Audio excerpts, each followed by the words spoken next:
A blessed day to everyone. Welcome to Hope and Strength for the Journey. Our scripture verse for today is found in the book of Isaiah chapter 41 verse 10 says, "So do not fear, for I am with you. Do not be dismayed, for I am your God.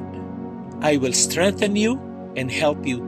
I will uphold you with my righteous right hand." May mga panahon sa buhay na parang gusto mo na lang sumuko. Yung tipong pagod ka na, natatakot at parang wala nang kasiguraduhan ang mga bagay-bagay. Pero alam mo ba, sa bawat araw na pinipili mong bumangon, may paalala si Lord para sa iyo. Huwag kang matakot, kasama mo ako. Isang reflection and real life examples. Una, natatakot ka sa future?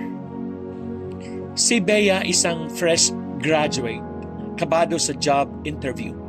Wala siyang koneksyon, wala rin siyang experience, pero habang naghihintay siya sa lobby, she remembered this verse. She whispered, "Lord, ikaw na bahala." Fast forward, she got the job. Pangalawa, pagod ka na sa paulit-ulit na problema? Si Mark, breadwinner ng pamilya, na layoff sa trabaho, sunod-sunod ang bayarin. Pero kahit kailan, hindi siya pinabayaan ni Lord. May dumating na bagong opportunity. Hindi man malaking sweldo, pero sapat para sa araw-araw. Pangatlo, iniwan ka o nasaktan? Si Jane, iniwan ng fiancé. A month before the wedding, wasak na wasak siya.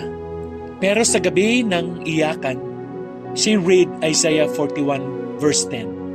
Doon siya humugot ng lakas at unti-unting bumangon siya, stronger and more secure in God's love. Anong pwede mong gawin today? Una, i-memorize mo ang verse na ito. Para sa tuwing natatakot ka, may panghahawakan ka. Pangalawa, i-share mo ito sa isang kaibigan na down. Maging daluyan ka ng comfort ni Lord. Amen. Pangatlo, magtiwala ka kahit hindi mo pa nakikita ang sagot. Dahil ang presensya ni Lord, sapat na. Tayo po ay manalangin. Panginoon, salamat po sa pangako mong hindi mo ako iiwan. Sa bawat takot, sa bawat pangamba, ikaw ang nagbibigay ng lakas. Turuan mo akong magtiwala kahit hindi ko alam ang mangyayari. Palakasin mo po ako at gabayan sa araw-araw. Panghawakan ko po ang salita mo na nagsasabing, "Huwag kang matakot, kasama mo ako." Salamat po, Panginoon, dahil sapat ka. Sa pangalan ni Jesus. Amen. Hindi ka nag-iisa, hindi ka pinabayaan.